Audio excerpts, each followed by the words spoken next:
Yes, so my name is Raquel Wilson. I am the proud Youth Voice Program Manager here at Foster and Media Connections. I'm so happy to have you all here today to join in on a wonderful conversation, especially in the highlight of some Supreme Court decisions that's been getting overturned in these past months.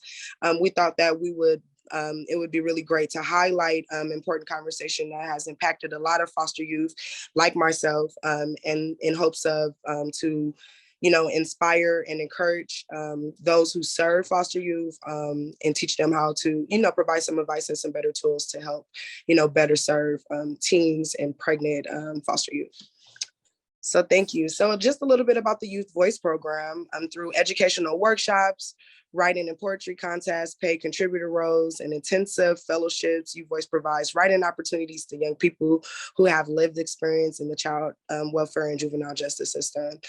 We are essentially literally trying to amplify the voices of foster youth by creating safe spaces like this for foster youth to share their experiences and, not only provide some tools to foster youth who may be experiencing what they're experiencing, but also provide some tools for better supportive measures for those who work in entities that serve foster youth as well. And so if you would like to sign up for our newsletter to know any more and be informed about all of the things that we are doing over here at the Youth Voice Program, feel free. This will also be included in your follow-up email as well, and as along with our social media handles. And so at this time, you guys will see a quick poll pop up on your screen. And the purpose of this poll is to basically assess, how we are getting our information out, who is joining us on these webinars so we could, better try to find more foster youth, more transitional age youth, more foster parents, resource parents, social workers, attorneys, those who work with foster youth community leaders and advocates. We can find more of them to attend these events so that we can continue to amplify the voices of foster youth. And so everyone, please take some time, a few seconds to fill this out, and then I'll be sharing the results with you all soon.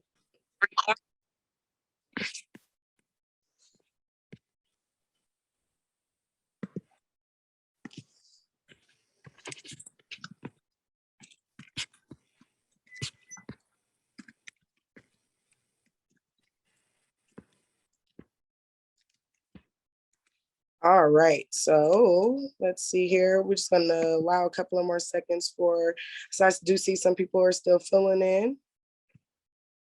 And thank you so much for participating. We really appreciate it. This really helps us push the envelope and guide our conversations. And so let's share the results. And I see we have foster youth here today. We have some resource parents. I always love when we have social workers and attorneys.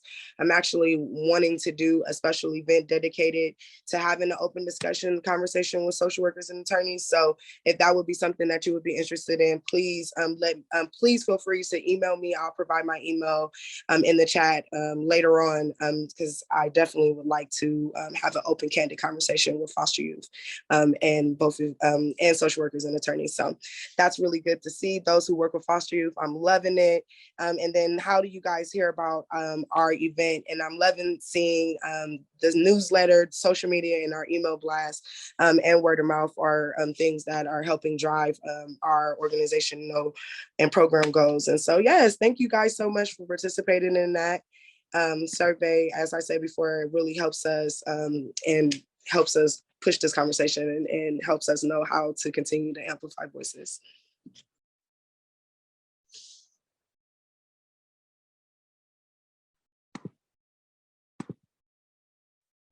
And so the moment that you guys been waiting for, because I definitely want to make sure we have time to get to the discussion, because we have some lovely panelists today who've all experienced being forced to be either put on birth control while they're in foster care, being a teen mom, and the lack of support that they might have received. And even after transitioning out of the system, what supportive tools didn't work or worked for them. And so we've put together a nice group of wonderful women, and I'm just really, really happy to introduce them. So last but not least, first up, I would like to introduce Naya. And Naya, you can just wave your hand if you like, or come on camera and say good morning, or however you best see fit. But Naya was in the foster care system from age 13 until she aged out at 18. She spends most of her time doing schoolwork, volunteering, working on her art. She is finishing up her last semester at MSCTC before transferring to a four-year university to complete her social welfare degree. Her dream is to change the way the world sees and helps people with disability. And I just want to thank Naya for being here. She is an exceptional writer, not new to the Youth Voice program. And so just to have you as a panelist now is just wonderful. And so Naya, thank you so much for being here. Next, I would like to introduce Faith. And Faith is a 23-year-old former foster youth from Missouri. She entered care at age 16 and was in several different placements during her time in the system. She is a senior at Missouri State University studying political science and getting a minor in nonprofit leadership. She is currently employed by One Simple Wish, a national nonprofit, as a program coordinator. In her free time, she enjoys long walks with her dog, crime drama TV shows, and spending time with her friends and chosen family. And so Faith is also not new to the Youth Voice program, and I'm so happy to have you here to be able to finally meet you and see you on camera, because we've had tons of communication via email per her writing submissions, and just her awesome participation. So Faith, thank you so much for being here today. We're definitely happy to have you. And then so next we have Anna, who is a former foster youth from Los Angeles and recently graduated with her major in legal studies from UC Berkeley. Throughout her undergrad career, Anna advocated and provided services to system impacted communities and taught virtual curriculum to assist foster youth in applying to college. To develop her legal background, Anna has worked as a case clerk, a court reporter, and served as a human rights fellow with Berkeley Law. In her free time, Anna enjoys hiking, talking about law, and practicing self-care. And so, Anna, thank you so much for being here. Congratulations on your huge accomplishment from graduating from UC Berkeley. So I know when we first was introduced for the workshop that we did, you were still in school. So it's really good to hear that you have finished and you're still on the pathway to accomplishing all your goals. And then so we have next Aaliyah, who is a 25-year-old foster care alumni, originally from New Orleans. She prides herself in being a registered social worker and a state youth ambassador with Empower 225. Working directly in partnership with DCFS state office, advocating to increase opportunities, training, overall well-being for former foster youth. She obtained her bachelor's degree in 2017 in social work from Southern Eastern Louisiana University. Since then, she has become a powerful legislative advocate working to transform the child welfare system. Aaliyah has also, like, literally is one of my first babies. When I first came into the Youth Voice program almost 3 years ago, she actually was one of the first people that submitted for the COVID-19 submission at my first writing submission. And so, Aaliyah, thank you so much for being here. And thank you so much for continuing to show up for the Youth Voice program and all the advocacy work that you're doing over in Louisiana, and the new council advisory board that you're getting ready to start, and just all of the fabulous things that you are doing as a former foster youth, being a vessel in the community. And so we are so happy to have you here today. And then last, but certainly not least, and I wanted to introduce this person last because she is technically the reason why we are even having this wonderful webinar, because Jessica, who is a former foster youth who dedicates much of her time and energy to advocating for current and former foster youth, primarily through her writing, author of Trash Bag of Memories, and regular contributor to Foster Families Today magazine, The Imprint, and Foster Nation, Jessica hopes to reach both youth and workers, caregivers alike, to better the foster care system as well as life afterwards. And Jessica wrote a piece, submitted a piece based on her experience being forced to take birth control, even though she wasn't sexually active while in the system. And we'll talk more about it as we get into the discussion. But that gave me just the courage to say, hey, how do you feel about us hosting the webinar? And she was just really on board with it. And so, Jessica, I really, really want to thank you for being here today. Thank you for turning on the light bulb switch that helped even bring the thought to put this in the atmosphere and host this wonderful conversation, because this is definitely something I dealt with while being in the system. And so, yeah, let's get started on this wonderful conversation. Again, I want to thank all of our wonderful attendees for being here today. And you will be receiving a recording of this conversation. So please, in your follow-up email. So please feel free also to leave any questions that you may have, because we want to be able to get to some of the audience questions, and our panelists will also be answering questions in the chat throughout this conversation. And so, yes, most certainly we are getting ready to get started. And so my first question, I'm going to kick it over to Jessica. And so I would like for you to explain briefly your experience being in the foster care system and how it led to you being put on birth control. Okay. Well, so I was in foster care in Los Angeles from 12 to 16, and then I was briefly adopted, and then that didn't work out. That's kind of a really big summary of my experience. Regarding the birth control situation, I was moved to my 4th foster home, and we were all sat down at a table with the social worker and my foster mom, and they were basically like, you have a choice. You can either live here and be on birth control, or we send you somewhere else because your foster mom doesn't want to have to deal with a pregnant teenager. And we were like, oh, that's kind of okay. That's kind of nuts. I was more concerned. My other foster sisters were like, I guess we'll do it. They were more compliant, but I was at the time really into the idea of waiting till marriage. I was going to church, and I just had a lot of trauma regarding sexual abuse and things like that. So being sexually active was the farthest thing in my head.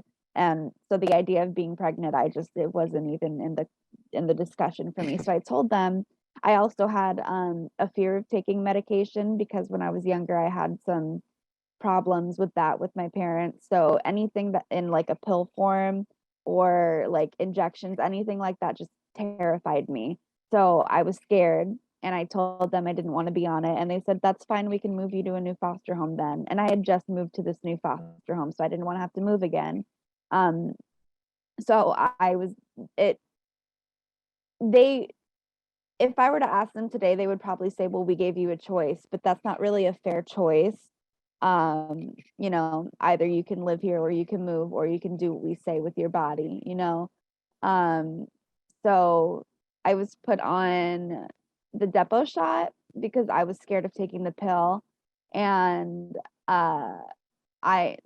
my period wouldn't start for years. I had to be put on medication to make my period start again. It affected me so negatively, because I was 14 when I was put on birth control, which I think is pretty young, especially if you're not having, issues with your menstrual cycle, or, like you don't need it for other reasons. So that's kind of my experience with that. And it was really traumatizing. And it affected my health. I gained a lot of weight. My emotions were all out of whack, which they already were because I had trauma and a panic disorder.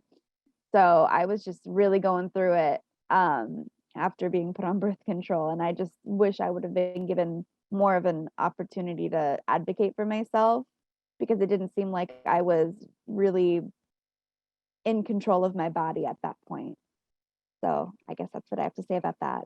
Wow, Jessica, it's almost like it's re-traumatizing for me to hear your story, because it's so similar to mine, especially when you talk about the pills and being forced to take pills and having that fear and that anxiety for that. So I definitely hear you, and I want to thank you, for being open and about sharing your experience in writing, which led to this conversation being had. And then now, even while you're speaking, you know, you being open. And I want to let everyone know here that this is a safe space. So please feel free to share your experience. You do not have to be, oversensitive or insensitive. It doesn't matter. But I want to give you, this platform was created for you to speak freely, in the hopes that, and I know this sounds cliche, but a lot of us went through these experiences so that now we are in the position to be able to speak up and say, hey, this didn't work. And it didn't work then for me, and it's not working now. And so we need to have a different way. And so thank you so much for sharing. And next, I'll pass that same question over to Anna, and then the rest of our panelists, please feel free to unmute yourself and to chime in as well. And so, Anna, please describe your experience briefly while being in foster care and how that led to you being placed on birth control. Thank you so much. And yeah, I like everyone else, I'm guessing, like I also felt like I really resonated with parts of Jessica's story. Yeah, there's something like really hard, I think, about being young, like, young person in the system, like capable of becoming pregnant, and like, so, and then even if you're not, like, there's just so much censorship and hard emotions that go into any sort of conversations about sexuality, or like the choice to have sex, or whether or not to be on medication. I guess a little bit about my background is I entered foster care when I was like 13 years old. And then after a short time of being in foster care, I went into high school. And then as soon as I started high school, I started having pretty bad PTSD symptoms. And all throughout high school, it just became a theme where none of the foster placements I was with could handle it. And so I was in a couple of group homes. But I think my first time being put on birth control was kind of like a very frustrating experience with one of my sets of foster parents. I think at that point I was 14 or 15 years old, and I remember, like, very similar to Jessica, I wasn't really given a choice. The birth control I was put on was called the Nexplanon IUD, or no, not IUD, but basically Nexplanon is a small plastic disc that goes in your arm. And actually it's called a small surgery to input the implant. And I think it lasts between 3 to 5 years. And like all birth controls, like it really, really changes your menstrual cycle and changes, I think, your hormones to where it can affect your mood or your weight or a lot of the other things that these medications tend to impact. And I remember that I didn't really want to be on Nexplanon, but my foster parents made it really clear. And we had a couple conversations where it was like, we don't trust you to take the pill, and we don't trust you to use other forms of birth control. And we do think you're having sex, so this isn't a conversation. You're going to be on Nexplanon, where you don't even have a choice of taking the medication, because we want you to we want to just know for sure that this is happening and that there's no possibility, even a remote possibility, of you getting pregnant.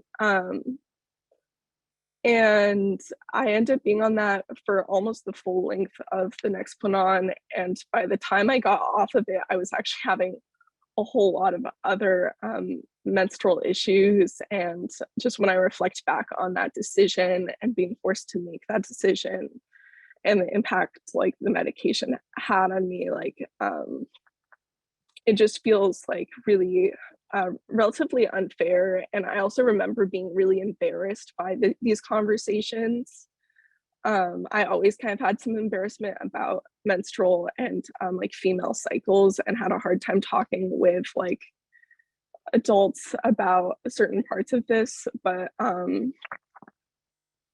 yeah, I guess just the fact, I remember it wasn't even like I could go to my social worker, because it was such a hard conversation to have. Like, how are you going to go to your social worker and say, oh, like, my foster mom's like really flipping out and is now making me go and have this surgery that's, I know it's minor, but I don't really want to have it, but I'm having all these emotions come up. I kind of forget if whether or not I was able to have that conversation with my therapist, but really it definitely did not feel like a comfortable or a safe or accepting environment. And I don't really know what the right answer is to that problem, because it is a really heavy conversation. And unless you have relatively perfect, situation, like you're not going to feel comfortable running back to like your social worker or your lawyer or other contexts in your life to help you figure out maybe a better solution from that issue. Thank you, Anna. Yes, and we're actually one of the questions, and we're going to talk about how social workers and foster parents and attorneys can, play a better role in, guiding this conversation. So thank you. And then so Aaliyah, and then I will, and after Aaliyah, Naya, you can go, and then you guys can, and then we'll figure it out. The next, who's going to be next, based off of who wants to answer.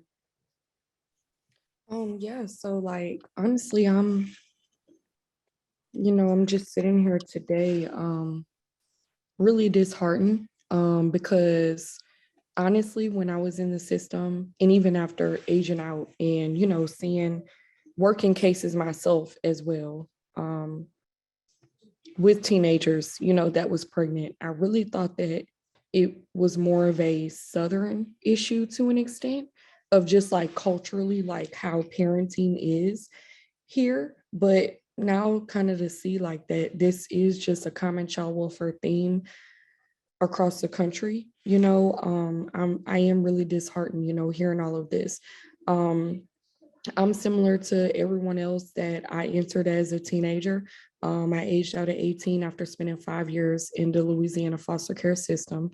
And similar, I actually did, show signs of, having a boyfriend and, different things like that. However, yeah, it was at the time when I was in care, Depo-Provera was very popular.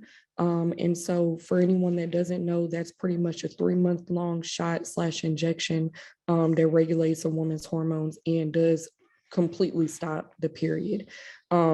Since my time, my childhood, a lot of studies have come out warning against Depo-Provera and the serious adverse side effects of it, including, PCOS, infertility, prolonged menstrual cycles or no cycle at all, things, just severe health issues that could have otherwise been prevented. I myself actually experienced some of those adverse side effects. Right now I'm not really sure when or if I'll be able to get pregnant. And, the OBGYN try to tell you that, oh, well, it's because, it could be because of a lot of different reasons. But I mean, in my heart, I do know that, being on Depo-Provera for 5 years straight as a teenager, when I was supposed to be developing reproductively and blossoming, into a regular, woman, it pretty much stopped the natural cycles and purposes that was supposed to be taking place. So it really therefore like had a huge wrench, in what was supposed to be normal, female development. And so that's just my belief in it. It is very hard and very difficult recovering from things like that. And I do think that if a teenager is on birth control, I don't think the conversation should be worded in that manner. I do think if it's suggested by a medical provider or a caseworker that's on their case, that they should have a choice at least out of the seven popular different methods, that are now developed, not just saying, well, we're going to take the most long-term, thing on someone that's so young. So, yeah, and I see here now, I also suffered from ovarian cyst. They actually just cleared up, but I found out when I was 21, and now I only have one ovary left due to a surgery that I had to have for them to be removed. So I have kind of seen like more of the very severe adverse side effects end of, those things that occurred. I don't have any like guilt You know, I don't want anybody to feel guilty. I don't feel any type of resentment or anything.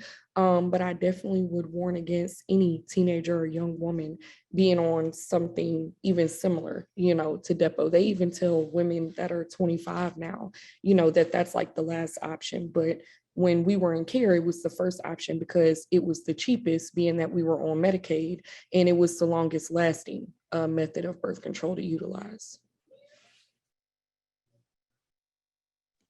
Yes, yes, love. I thank you so much because you said a lot of stuff, and I want to allow the other panelists time to introduce them. I mean, to share their experience at least for this first question. But a lot of things that you and the other two panelists mentioned, we are going to be talking about more in depth as we go through the questions. And so, thank you so much for sharing. And so, I'll pass it over to Naya. Hi, my name is Nia. I was in Minnesota foster care for almost 4 years, and or a little over 4 years. And my experience with birth control is like on a multitude. Like I've had multiple experiences being forced onto it. My first one is that like I was diagnosed with PCOS after I finally hit my menstrual cycle at like 14 and a half. And it comes with like a lot of severe pain, especially during your menstrual cycle, due to growth of cysts on your ovaries. And so multiple times I would have to go to the doctor for pain management because like as a 15-year-old, you struggle a lot with your pain.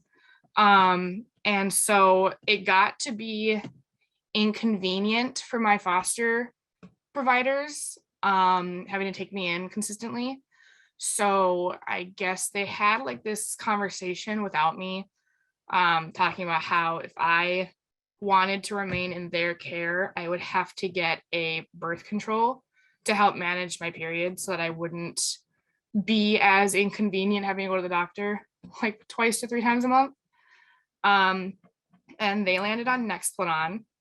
And so at 15 years old, I had it inserted into my arm, and I had it for about 7-8 months when I started having these extreme amounts of pain around the times that I would usually have my period. And we went to the doctor, and I guess one of the things that they decided that they weren't going to tell me were the side effects of Nexplanon, one of them being PCOS. So having already had PCOS, it added a lot to my cysts to the point where they were basically my ovaries were basically covered in cysts, and they had to do these ultrasounds, these pelvic ultrasounds. And I have an experience with some sexual assault trauma.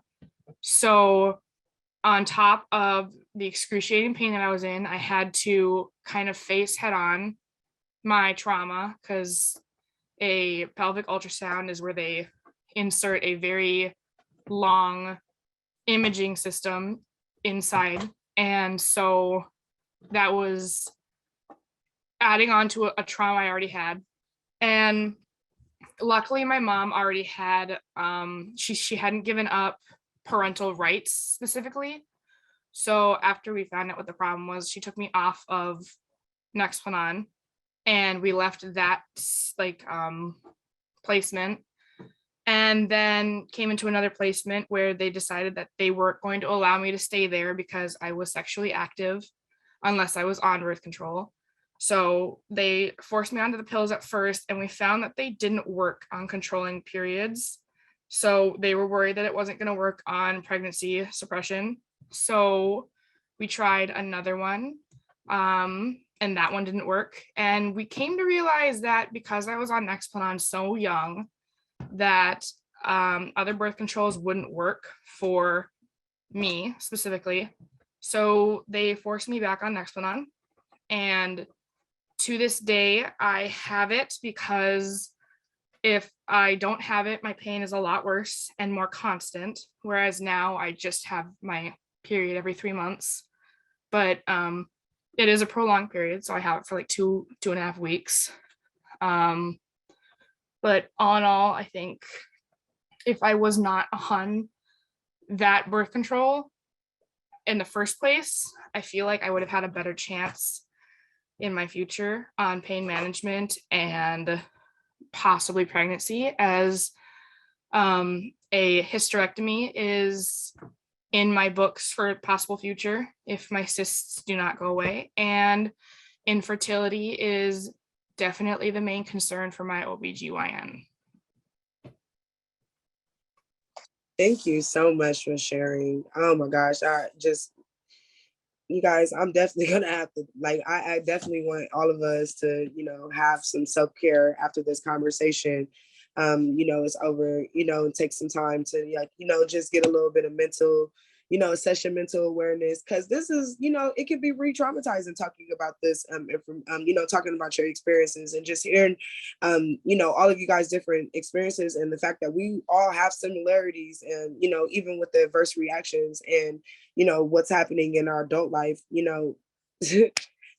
I'll get more into it later, but I feel for you, and I hear you loud and clear, and this is really, really sad, and I'm hoping that per this conversation that we can, be able to share this, and other people can really, think about the future of us and not the right now and in that moment, and what they consider, what we should be doing, and ultimately making those decisions for us. And so last but certainly not least, Faith, please come in and describe your experience with foster care, and how that led to you being placed on birth control.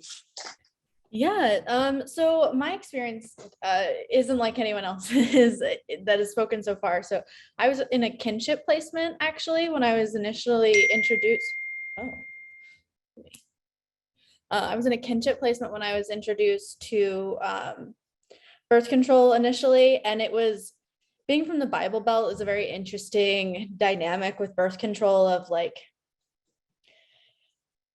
they don't want you to be sexually active, but they also don't want you to be pregnant. And so, like, navigating that conversation of, and I was in a completely inappropriate relationship with a man who was a lot older than me when I was in high school. And so it was just sort of this, like, this action of protection that they thought that they were making that was just, I wasn't a part of, like, my medication was placed in a bottle every day in the bathroom, and I was expected to take it in a certain way at the same time. And instead of allowing me to be a participant in the routine that was created, it was almost like an expectation. There's a very one size fits all approach that's created for youth and care. And it's so important to make it personalized. And so, without answering more questions, I think that's all I have. Thank you, Faith, and I appreciate that. It's definitely a different experience, but still same similar, emotions and thoughts, and it's traumatizing. And so it's definitely important to have you here, as someone that was in a kinship care, as someone that can reflect on being in a relationship that might have been inappropriate. So people felt like they had to do something and act fast, but still, nonetheless, you should have still been a part of that conversation.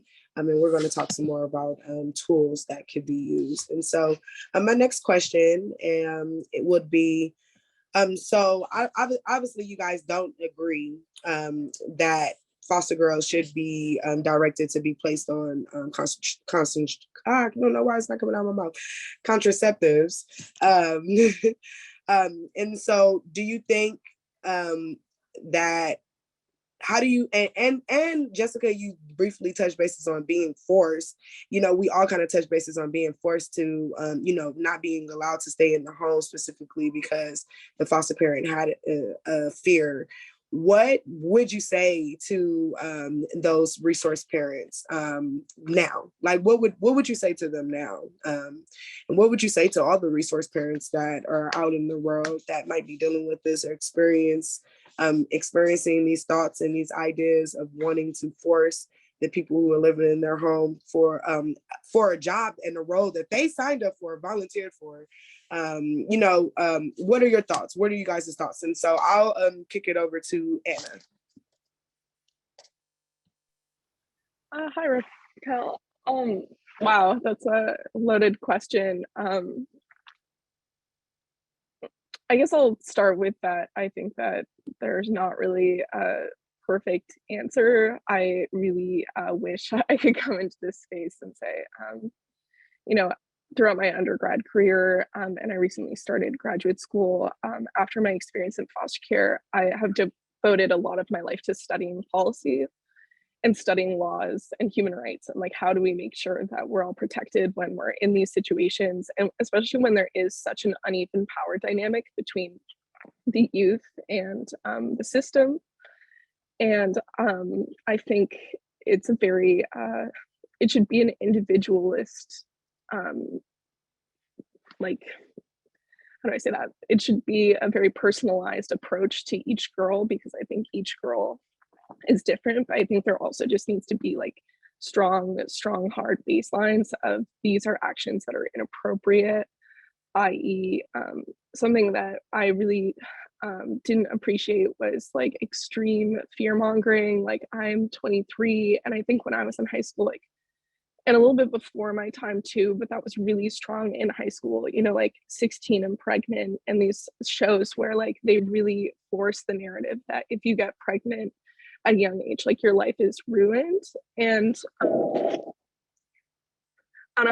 on one hand, I understand, because when I look back, like, I definitely was not emotionally ready to be a teen mom, but I also know many other teen moms from foster care who are the best mom I've ever seen. They did great. The system provided them resources, and they're really living their best life with their family. And so I really kind of wish that there was a much better way of providing a nuanced, like, narrative to young sexually active youth who have the decision to have kids, like, and female youth. It's just you know, these are the reasons. Like, we really don't think motherhood is what the best choice for you right now, but to like at any way imply that if this happens your life would be over is like so inappropriate, and I don't want that to ever happen.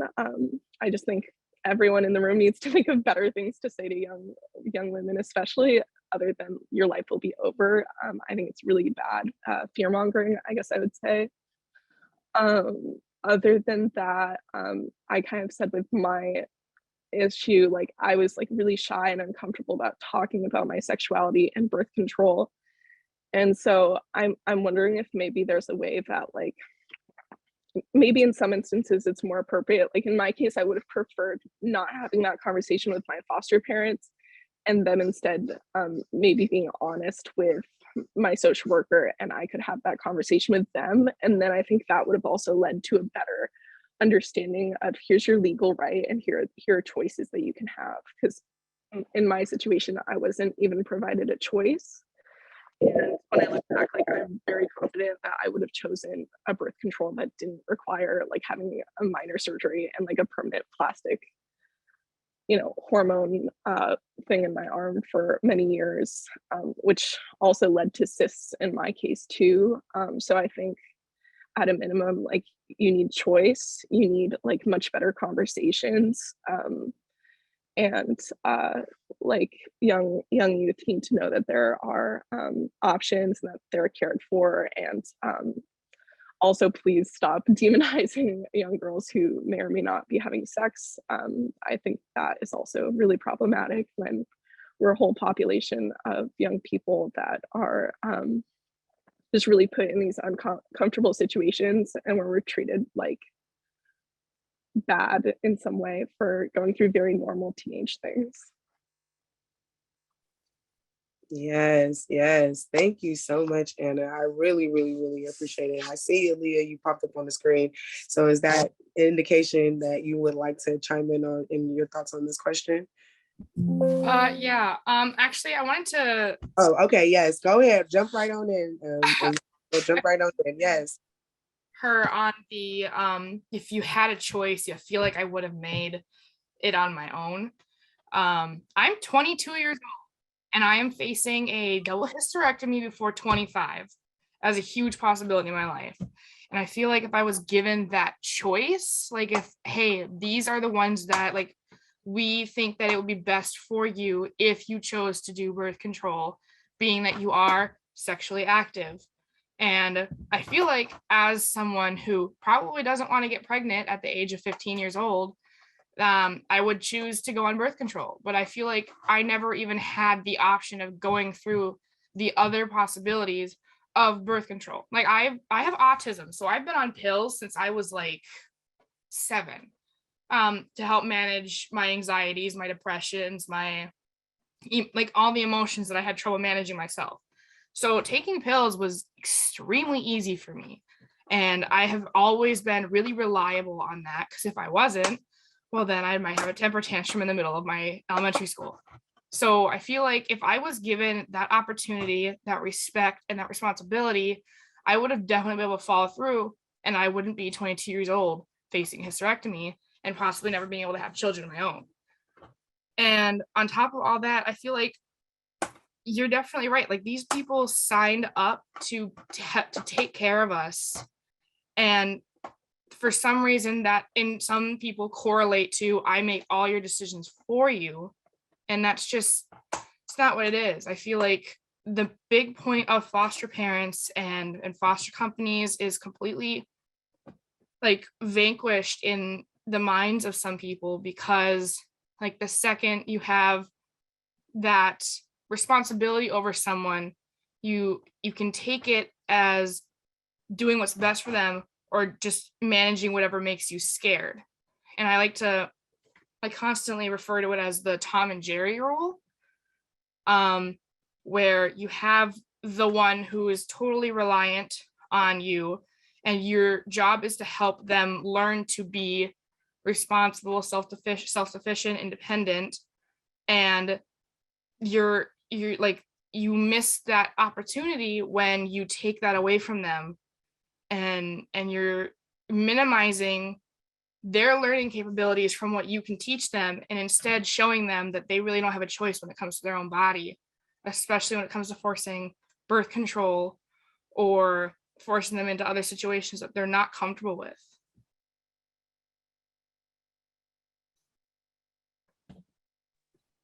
Yes, thank you so much. I'm so happy that you just jumped right on in. And Faith, please hop on in. I see you unmuting yourself. Yeah, so I was actually at a meeting this past weekend where we were talking about the review of case management in the state of Missouri.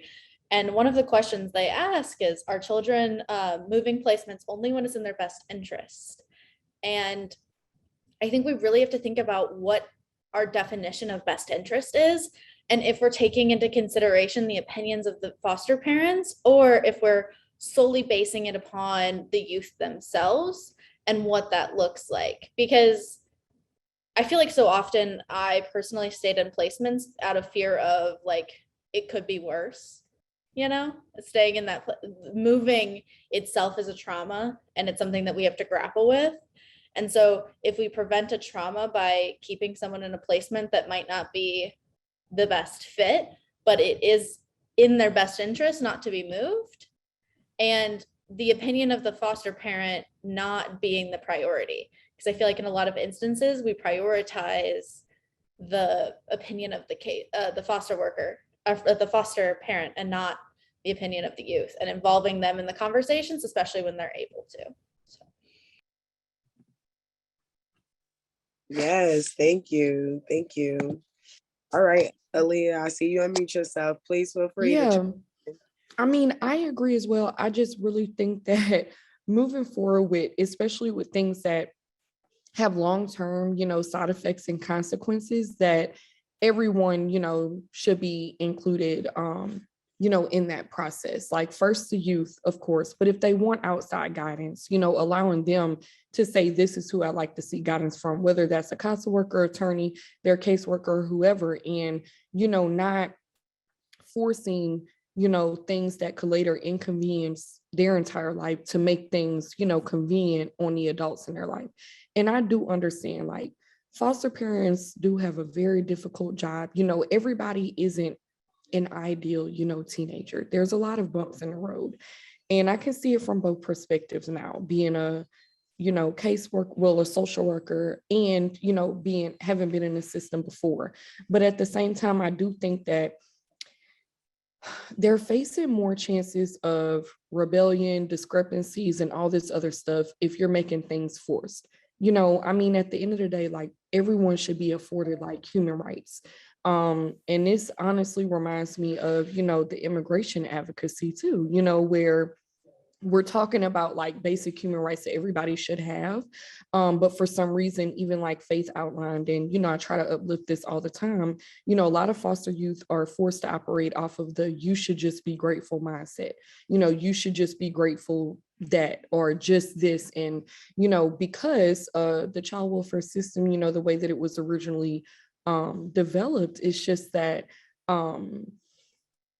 it just has this mindset that as long as, you know, you have like your basic needs, like you should just be happy that it's not worse.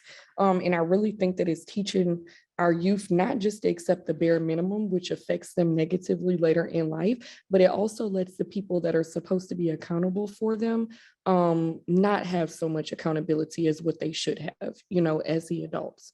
And so that is, it's just, is very unfortunate. And I think that, you know, the overturning of, you know, Roe versus Wade and a lot of the reproductive conversations that are happening are going to cause these things to go in a different manner and direction, hopefully.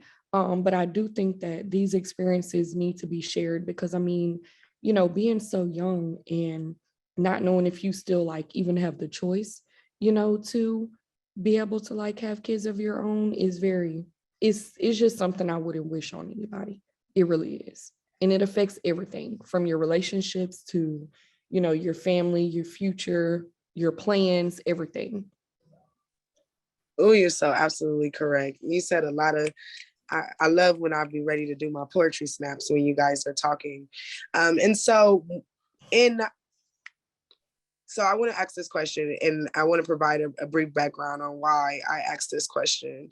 And because, so just a brief conversation about my experience, right? So I was in foster care and I actually went home on a visit and my dad made my mom take me to the doctor to go check and see if my hymen was popped. And it wasn't, obviously, because I wasn't having sex. But like 2 days later, I was like, you know what? I'm not about to keep dealing with them accusing me of being sexually active because I'm in the system and, you know, all of this stuff. So I was like, forget it. I'm going to just go lose my virginity. And I did, right? And then so I had a conversation with someone and that was like my wraparound therapist. And I remember telling them like, you know, like I did this, but like I'm and by no means want to be a mom, by no means want to do this. And this lady went and told my mom, like literally told my mom that I was pregnant. And the next time I went on visit, they took me to go get on birth control. And that's how I ended up on depot. And so I want to ask this question and this is the reason why I put this on here, because I felt like that I ultimately, because of this idea that they had that I was in foster care, so I was having sex, you know, that actually led to me actually having sex because I was over it, like, you know. And so, you know, do you guys think that, you know, being on birth control or being forced to be placed on birth control leads to, you know, foster youth deciding or ultimately leads to foster youth deciding to have their, you know, have experience sexual activities, you know, to take it to the next step, to take to the next level. What are you guys' thoughts on that? And I see a lot of head nods and bobs. So I'm gonna kick it over to Jessica and then you all can feel free to unmute yourself if you want to chime in on the question. I think you bring up a really important point. I had never thought about myself being sexually active until they brought it to the table and accused me of being sexually active. And it didn't matter what I said when I told them I wanted to wait till marriage, which I get is kind of like a cheesy thing, but at the time, my biggest comfort was church. So I just said, yeah, this is what I'm gonna do. They laughed at me. And said that's not gonna be what happens.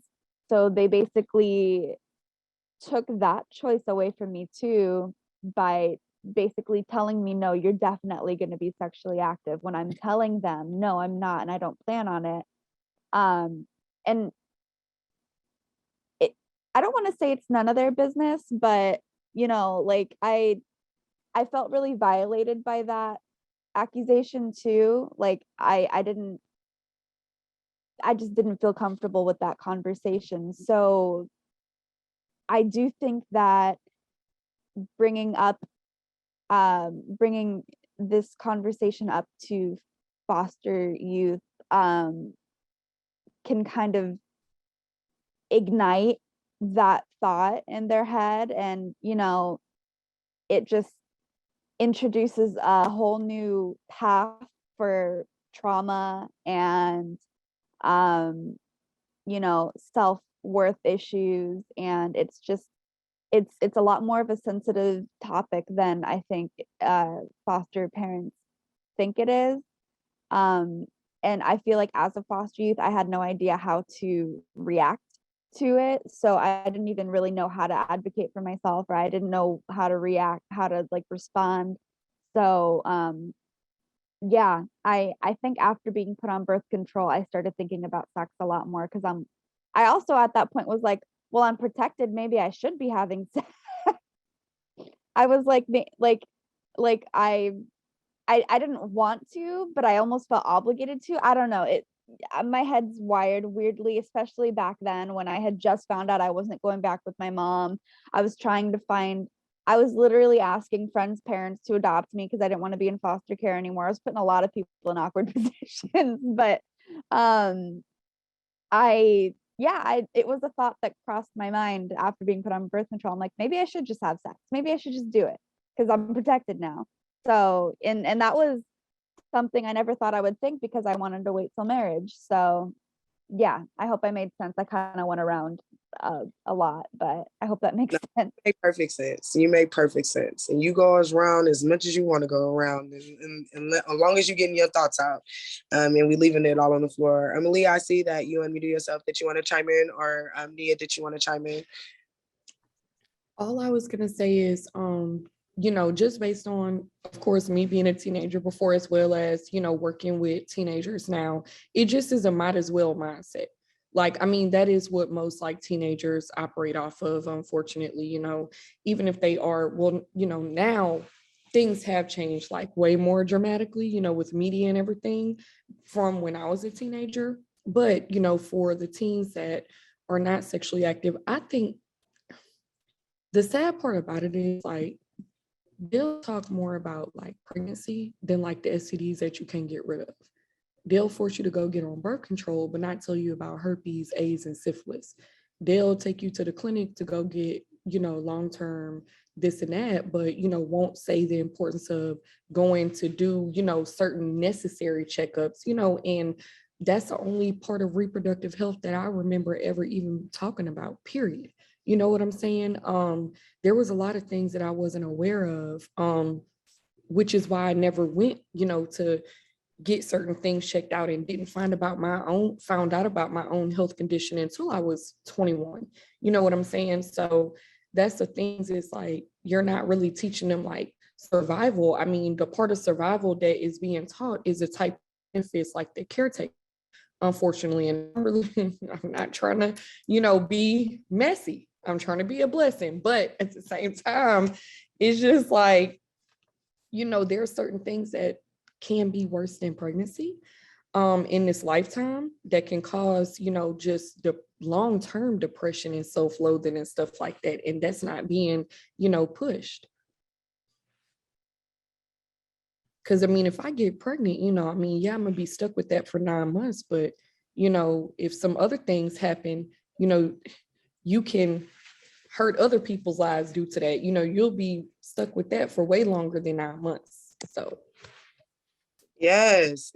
And I'm so happy that you brought this up, because we're going to be having a conversation about foster youth and, the lack of, knowledge that is being provided to us in regards to like STDs. And I seen that, Naya, you had commented and you said it's almost as if they care more about how our choices would affect them rather than how it would affect us. And you're absolutely correct. And I wanted to allow you, time to provide a little bit more thought on what you wrote that I'm actually going to share with the chat right now. It's like what she was saying, what Alaya was saying was that, they take you to get birth control, but they won't talk to you about the negative effects that having unprotected sex would have on you.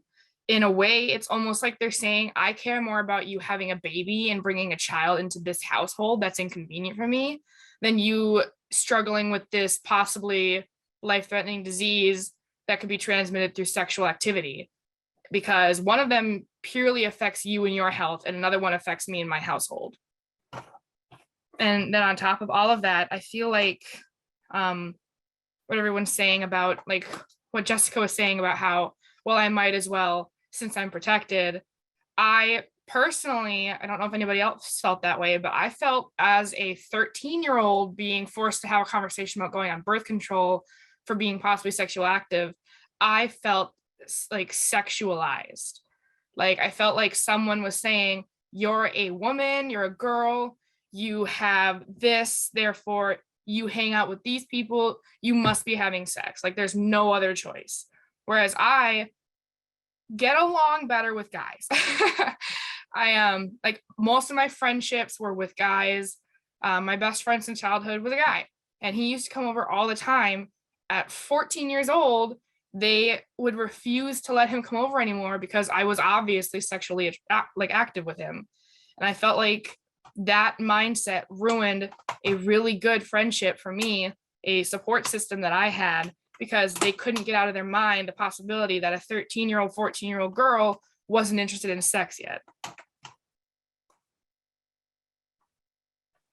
It's so ironic. I just really hate the fact that, you know, we all have endured such traumatic experiences, and this is just like a collective of, you know, 6 amazing women, you know, willing to come on, you know, have an open, you know, discussion. But imagine all of the other young girls that are out there, you know, that, you know, didn't know how to navigate through this, you know, had suicidal thoughts because of their experiences, you know, mental depression, battled so many substance abuse, you know, all of the, you know, different things that come with, you know, being and experiencing trauma. And I really, really, really just want to thank you all for, you know, just being open about it. So since we're talking about like choices, oh, and Faith, did you want to chime in before I move on to the next question? I'm sorry.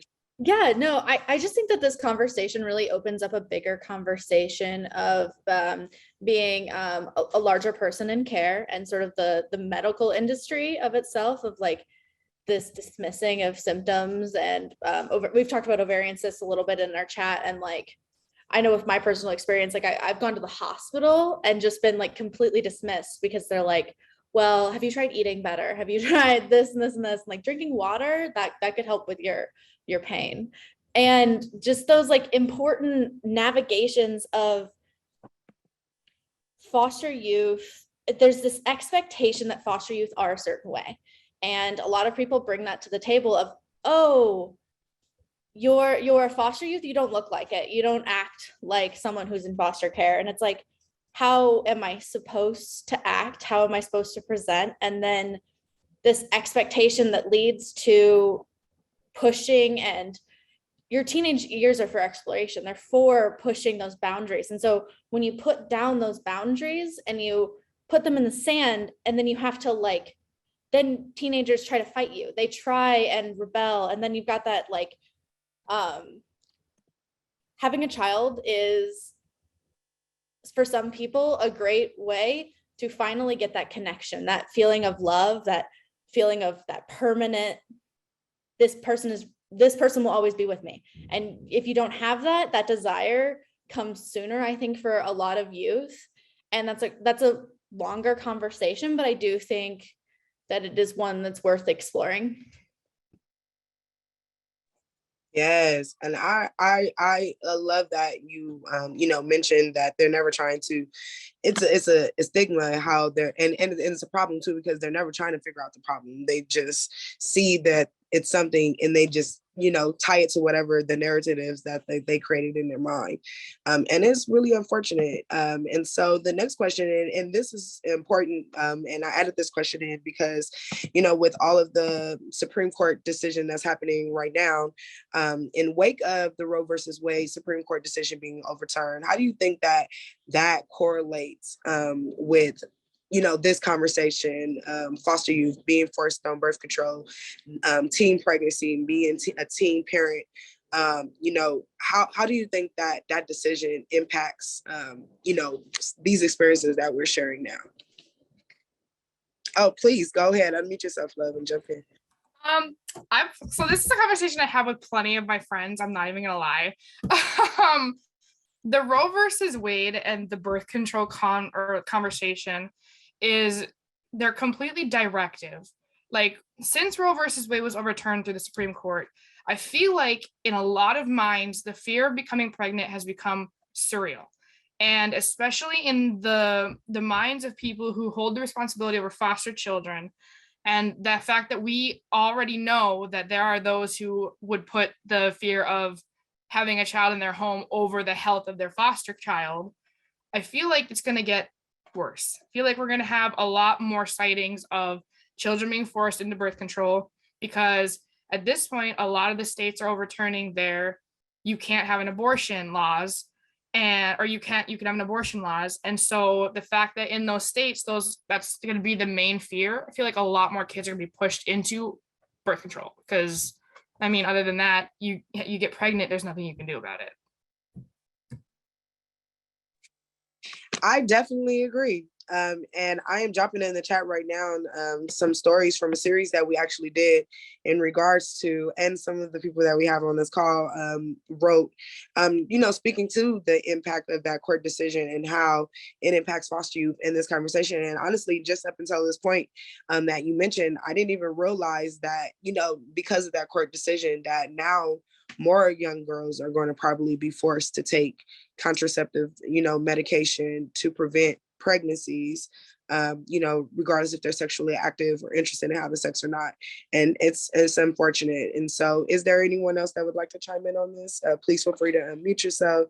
And thank you for sharing your thoughts. Go right ahead, Faith. Oh, okay.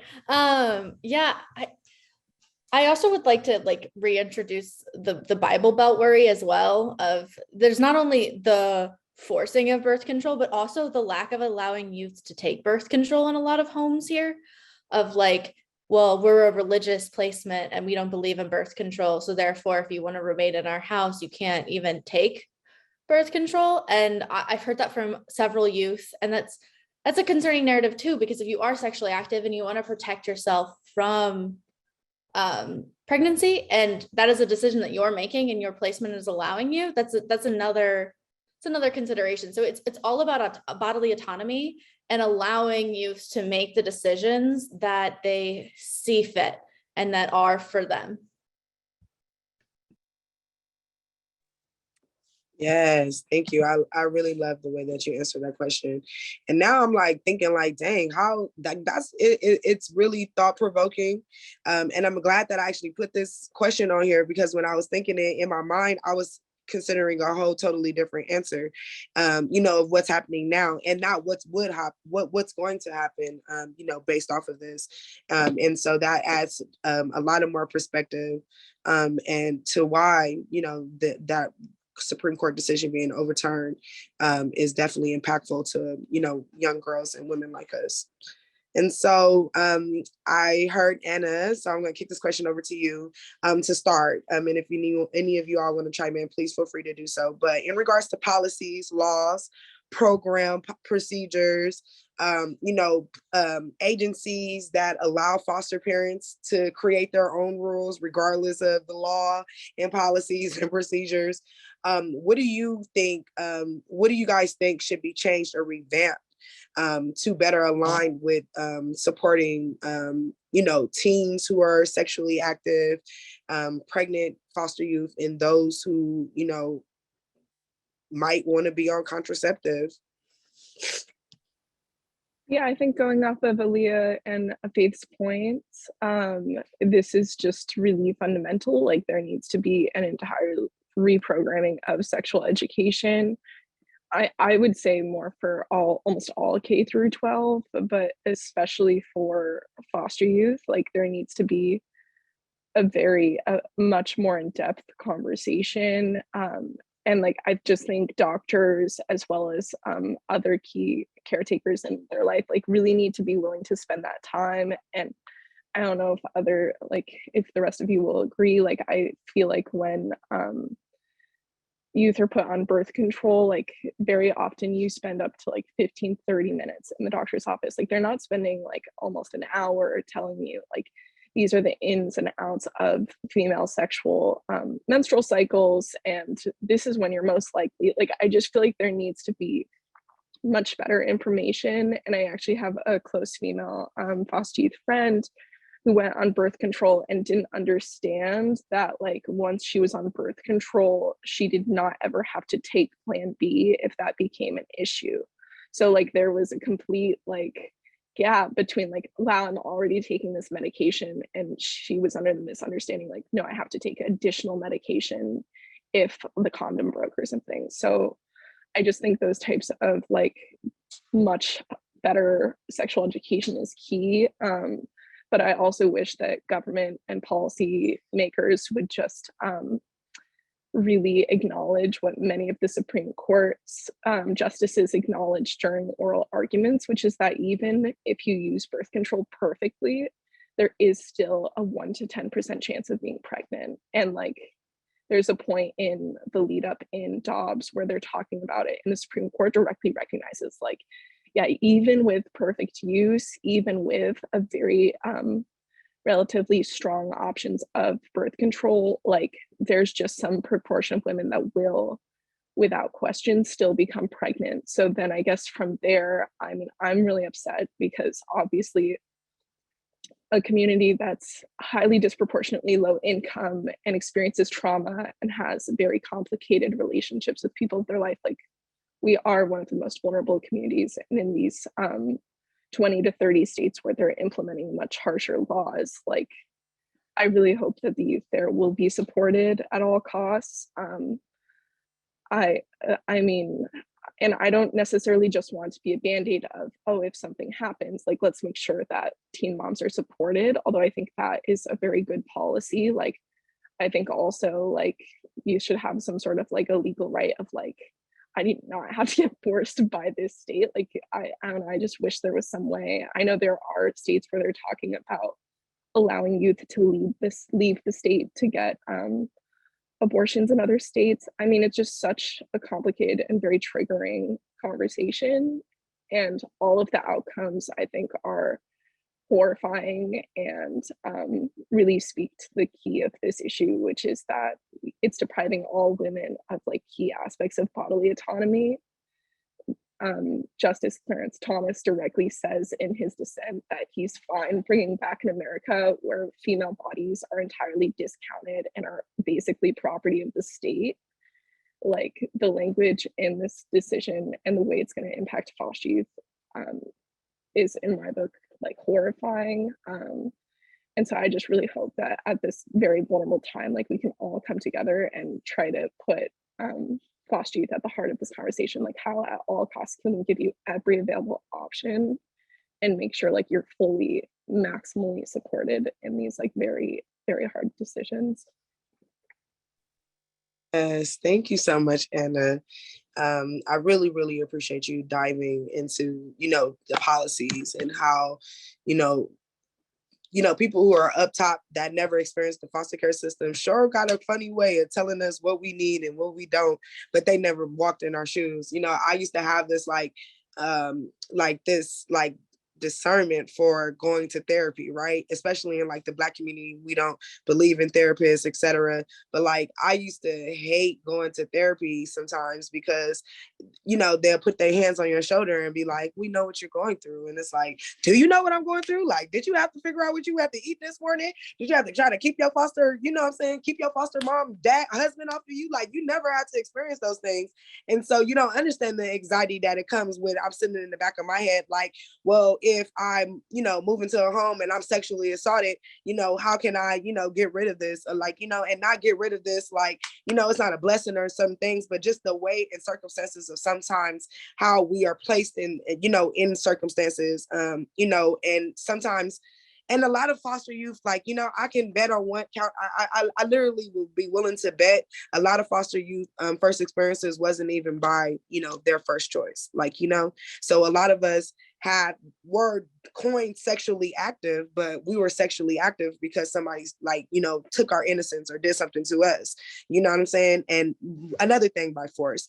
And so it's just unfortunate that, all of the different narratives and the different what ifs and hypotheticals, only come into play when it makes sense for the people who are not, experiencing these things. And that's why these conversations are important. And that's why I really, really appreciate you guys. I really wouldn't be able to host these type of events if I didn't have panelists like you guys, willing to come to the forefront and, explain their thoughts and their experiences and all of the things that they went through, and how ultimately people who are in entities that serve us can, be better at serving us, because what they're doing now and what they were doing back then and what they were doing before then, obviously isn't working, because it's transitioning and trickling down as we go through the generations. And so was there anyone else that wanted to chime in regards to the Roe versus Wade Supreme Court decision and how it impacts foster youth? Yes, Faith, please feel free to. Okay, I think it was really interesting that Anna brought up the concept of leaving states to go get abortions, because it brings us back to the conversation of like family first and like placement providers understanding that they do have the right to allow youth to go and have access to that, but there's lack of information around the policies that are in place that protect foster parents and they protect the children, and like making sure that they're aware of what is available to them and how they can access them. And the conversation about do men belong in conversations that are about women's issues, I think it doesn't really benefit us in the way that we could. There's no way we're going to remove the men from these roles at this given time, right? So how do we get them to be knowledgeable and not talk about pregnancy implantations in fallopian tubes as being viable, and stuff like that? And how do you educate them on this topic that they're talking about in a way that makes policy effective?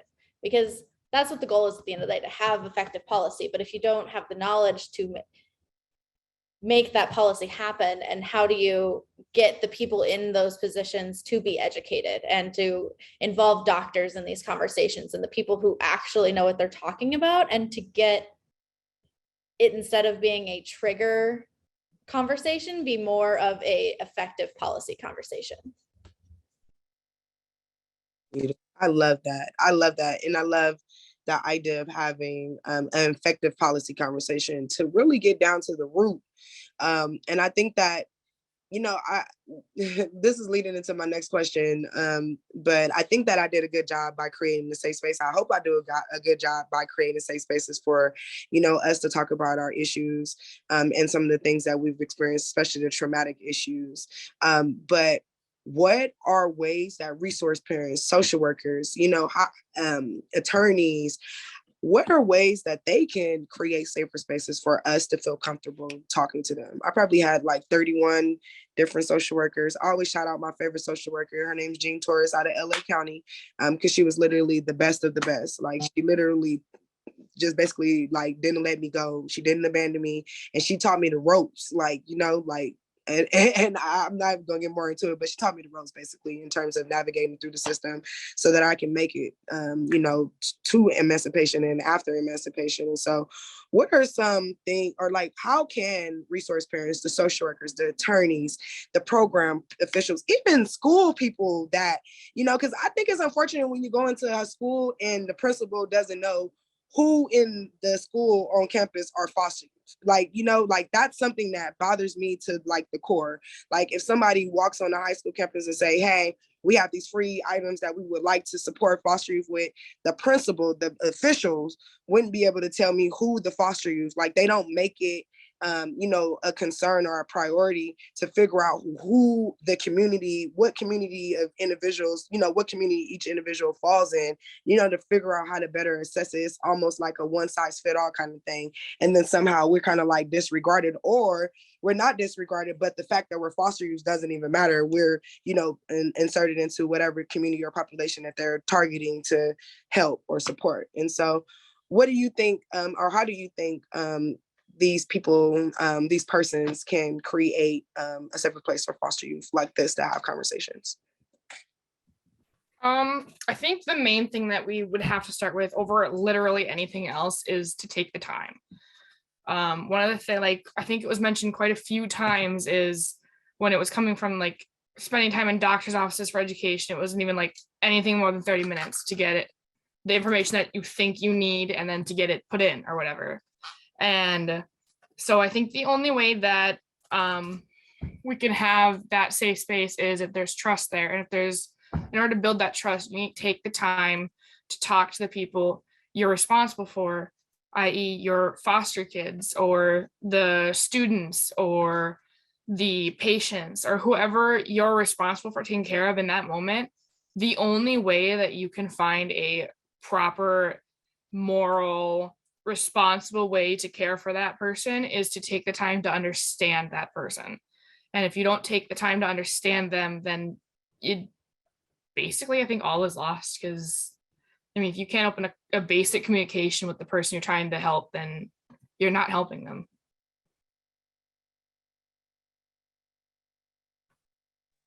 I'm over here, yes, and I'm trying to figure out how to unmute myself. But yes, I really appreciate that. I seen Faith drop in the chat and mention education, to educate, to teach.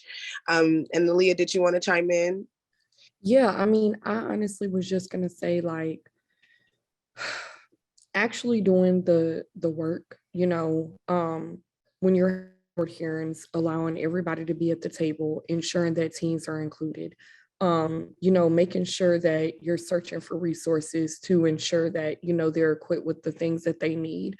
Like you said, having someone on your side to help you navigate life after foster care, the transition into adulthood, all of those things. And just, looking, unfortunately, I really have to say that right now, I think that child welfare is at a significant disparity, like all across the nation, whether that's due to the lack of providers, the lack of caseworkers, the extreme staff shortages, the high turnover rates, lack of certified foster home and adoptive placements, just all of those different things. And then trying to combine it, I really think, though, overall, once child welfare gets to where it needs to be, we really need to approach it with a mindset of not just getting our kids like through the system, not just getting them from like one place to the next or having somewhere to lay their head, or, just waiting, until they age out or until we can get them some type of permanency, making sure that the experience that they have, regardless of what their next step is, whether it's reunification, whether it's going to a relative, whether it's being adopted, or whether it's, just aging out of the system to find their own path, making sure that whatever that looks like, that their experience is not, negative. We do understand like that mistakes happen. Yeah, consistency, exactly. We understand that mistakes happen, but some things are preventable. Updating caseworkers, that's doable. Making sure that youth understand what their rights are and have resources in place and can go to counseling and have effective mental health services and are in a placement that's free from abuse and neglect. Like, those are things that are doable.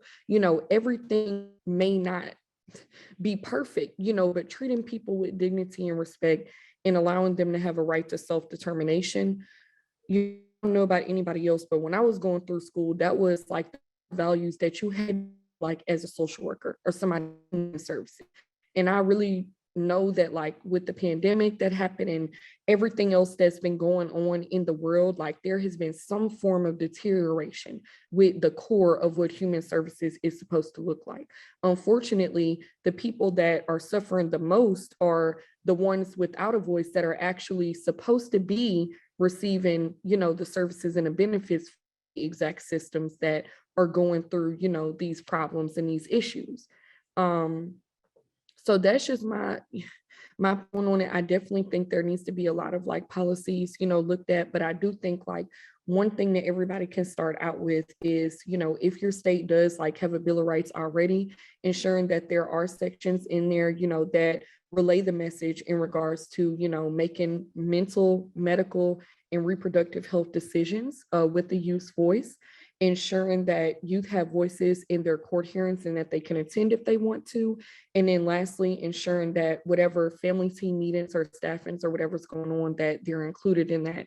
And then looking at the policy to see if it reflects a system that would, in fact, force some type of medical health decision onto a teenager.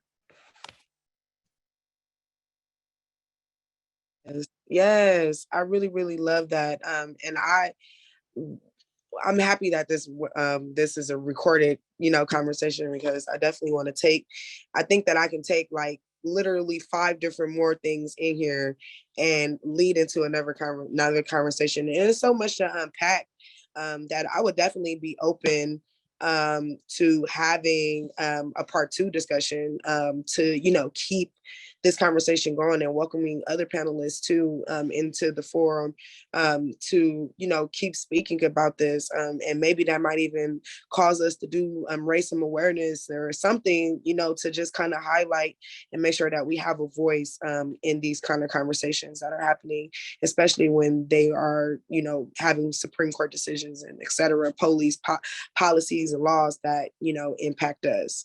And so the last question that I have, and I always love this question and like to end with this question, because like I said before, I would have loved as a 16, 17-year-old, 14-year-old, 15-year-old Raquel in foster care, trying to navigate the system, trying to figure out where I'm going next and what's going to happen next. I would have loved to be able to listen to, a Raquel, a Anna, Jessica, Anaya, Faith, Leah, talk about this when I was, a kid. So now we get to be, the women, the conversation starters, the conversation leaders that we needed when we were, in those times. And so with that being said, what is some lasting advice, one word, some, one phrase, sentence, whatever it is that see fit. What is some lasting advice that you could provide to that foster youth that is out there right now that might not have access to this conversation, but might be able to see it sometime in the future, that might have access to this conversation and be able to take something in from it now? What is that one advice that you can give to them to offer a sense of support, courage, preventive measure, whatever? What is that one advice that you would like to offer to that young girl, that yourself now, back then, to help them navigate through this experience? I would say advocate for yourself, because you think that, you have all these people around you who are supposed to advocate for you who often fail you. You got to fight for yourself, know that you have rights. And, people in the system can threaten, like when they gave me the decision, you can either move out or be on birth control. You can fight that, just have your own back and it'll work out. It'll work out. You just have to have faith in yourself and have your own back and advocate for yourself. Yes, I definitely think advocating for yourself and being your own, self-attorney, your own social worker at times. Sometimes you damn near got to be your own foster parent. Sometimes I remember, I definitely feel like, there's this like cliche, closed mouths don't get fed, but also sometimes you got to go and kick down them restaurant doors and kick down them doors that you wasn't invited to, so you can make sure you got a seat at the table, especially when those decisions are going to be impactful to you. And a lot of us are not, because I'm obviously, you guys see me, I'm like this passionate fire, fire. But when I was dealing with them situations and the circumstances, I wasn't, candid, and I was shy about speaking up about, I was embarrassed. Let me use that word correctly. I was embarrassed about speaking about, the experiences that I was dealing with. And so thank you, Jessica, for, highlighting and passing that, key piece of information on to a foster youth that may be listening. Was there it is. Okay, please feel free to chime in. I'd honestly tell them that you have a voice. And there are going to be people who are going to try and convince you that yours is unimportant. It won't make a difference. It's not loud enough. Your voice is your biggest weapon in your advocacy journey. And for those who are in foster care, one of the most common things I've ever heard is that they feel like they didn't have one. And so I think one of the most important things is to remind them that they do. And no matter how other people make you feel, how they tell you that you don't have one, You do. And it's important that you remember that it's just as important, if not more, than anybody else in your life. Yes, you definitely have a voice. And please use your voice. Please advocate for yourselves. Please speak up when things are happening to you. You don't agree, don't be scared to have to switch placements. I know that that's a big fear, but advocating for yourself and getting that dignity, that respect that you deserve, that is, that's definitely going to add meaning to, your overall experience and how you give back to the world. And so, yes, go ahead, Faith. Yeah, I think the biggest thing for me really is that there are going to be other voices that are louder in the room. Just make sure that your voice is what you want to say. And Google is your best friend. I say that a lot. We live in this age of information, and there's so much out there, and using that resource to propel yourself and figure out what you need, because people aren't always going to be that source for you. And also, family is what you make it. Family isn't blood. It's who you want in your life. And if someone is in your life and they're making that effort, they want to be there. And pushing people away never works. Never is the answer. Thank you, Faith. I appreciate that. And yes, I want to feel like I want to just keep having something to say after everybody says something, because you guys are all saying such great things. But I want to make sure that Anna and Leah get their final thoughts in as well. So what would be that key advice that you provide to that young girl or young foster youth that's out in the world right now that might have access to this, recording and need, just some empowerment? Oh, Anna, Leah, whichever one of you guys. All right. Yeah, I guess I'll go ahead and go. I guess if there's a young person listening, I guess I'll start with, like, we're all here, and like maybe we don't see you or we don't know your name, but like we came here to talk to you guys about our experiences, and I think we all kind of showed that we've been in similar situations. I know when I was 14 years old, I had like really extensive like mental health issues and kind of depression. There was a point where I had like really extreme suicidal thoughts, and I felt like, like, what are my options? And in that like really dark moment, I kind of decided like my best option for me, like in spite of everything that happened, I wanted to go to college and get an education, which was something no one really in my life or my family had been able to do. And I want to be a mom someday. And so to me, those things were really correlated. Like, I want to go and be the best version of myself, because someday, not today, not even in 5 years, but like 15 years from now, probably, like, I know I want to be the best mom and start a family right. And so I think just knowing that that's in your control, I felt like at that point in my life, I had absolutely zero control in any decision that was being made. But if you just like waited out a little bit longer, like, you turn 18, you really do have all the control that very day, and like slowly you can build the life you want to live. And so just thinking about what that is, and please don't like sell yourself short or say something's off the table, because it's not. Like, if you want to be an artist, if you want to go to college, if you want to start your own business or go to trade school, or like really whatever that looks like, just fight for that future and don't give up and take it by storm. And like, you really can have all the control and the future you want. And then just all along the way, demand the resources that will make that happen, because they are there, or they should be there. Or if you ask enough, like, sometimes that stuff just has a way of coming through. And I hope you guys can do that. Yeah, we love you, I guess. I love that. And Aaliyah, did you want to have a final thought? Yes, thank you. Yeah, I guess I'll just add in, that everything, that you need to survive and to make it is like already within you. And I would also say, like, it's not your fault. It's not your fault. The hand is dealt, it's your fault, the boundary, barriers and obstacles that you have faced. But you can, overcome, anything that you're faced with. There's going to be a lot of people that's going to try to, put labels and stigmas on your destiny and your journey and the way that you can make it in life. And they're going to make presumptions about you that may or may not be real. They're going to utilize the things that's in their head that they believe, the way that they operate their life to try to, basically determine, what's best for you and what's right for you. But only you can decide that. And, no matter what happens, you just have to decide every day, like the old folks used to say, I'm going to keep on living. Every day I'm going to keep on trying.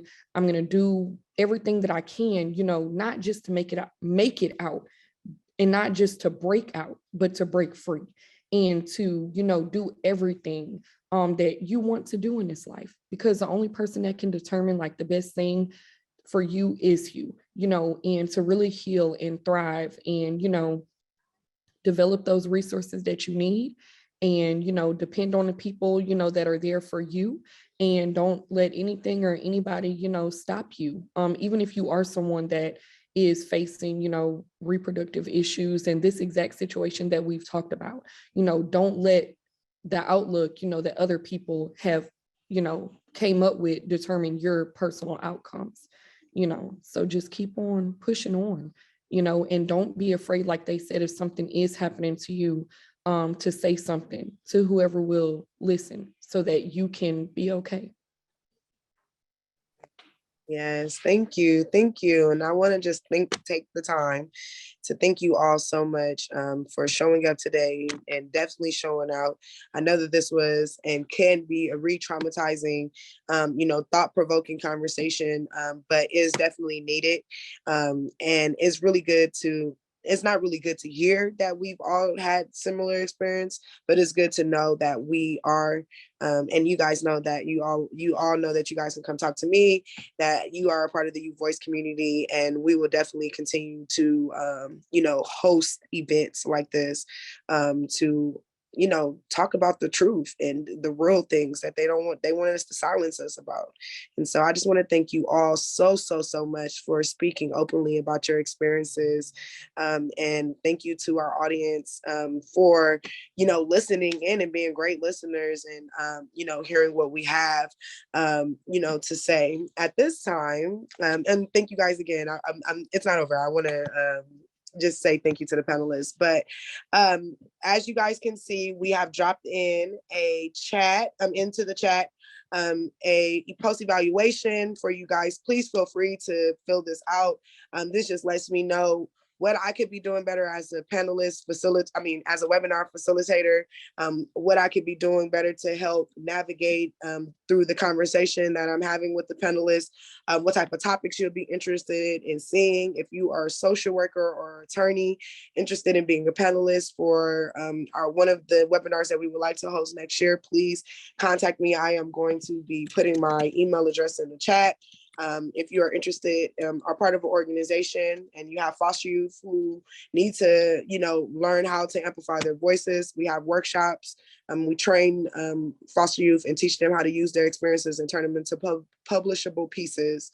And so please contact me if that is all of something that is interest of you. We also took the liberty of putting together a list of resources for teens and parenting moms, foster youth that have lived experiences. And so we provided that link, and this also will be available to you in your follow-up email as well.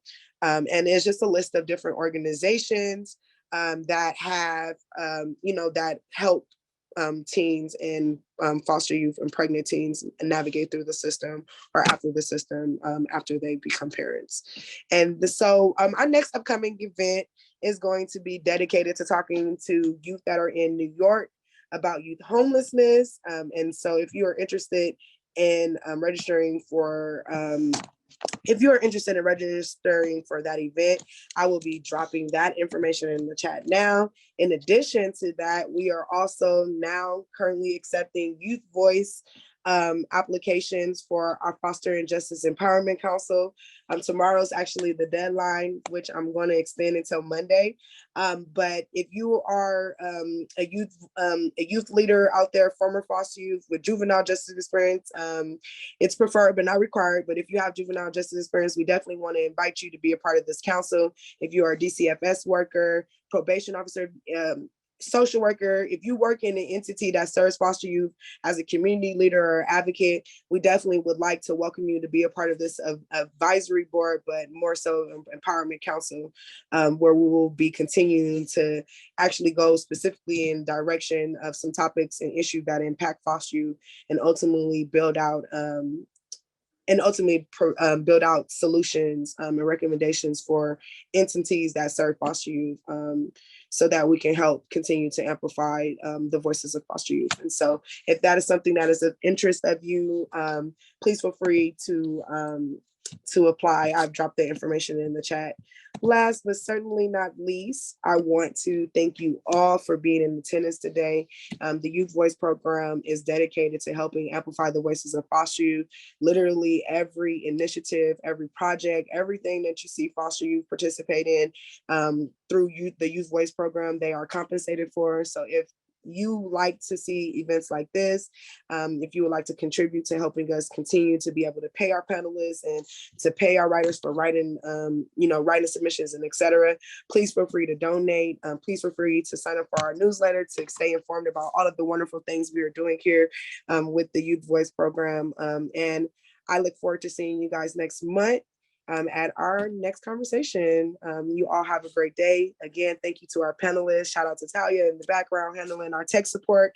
We really appreciate you, and we appreciate you all for attending today. God bless everyone.